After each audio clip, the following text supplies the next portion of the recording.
भारत में जातिगत जनगणना को लेकर अब आधिकारिक जानकारी सामने आ चुकी है। यह जनगणना 2 चरणों में संपन्न कराई जाएगी। पहले चरण की शुरुआत 1 अक्टूबर 2026 से होगी, जिसमें उत्तराखंड, हिमाचल प्रदेश, लद्दाख और जम्मू कश्मीर जैसे पहाड़ी क्षेत्र शामिल रहेंगे। इसके बाद दूसरा चरण 1 मार्च 2027 से शुरू किया जाएगा। पिछली बार देश भर में जनगणना वर्ष 2011 में हुई थी, जो 2 चरणों में पूरी की गई थी। इस नए निर्णय को प्रधानमंत्री नरेंद्र मोदी की अध्यक्षता में हुई केंद्रीय कैबिनेट बैठक में मंजूरी दी गई है।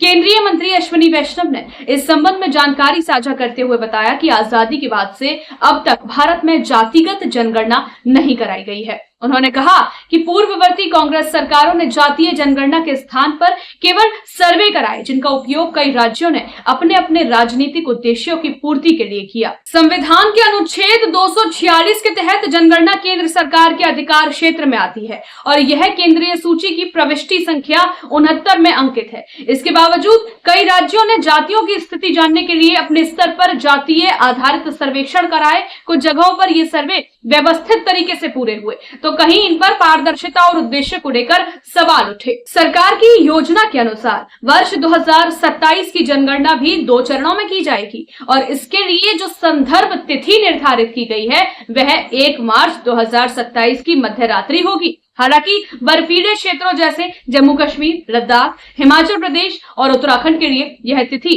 1 अक्टूबर 2026 रखी गई है।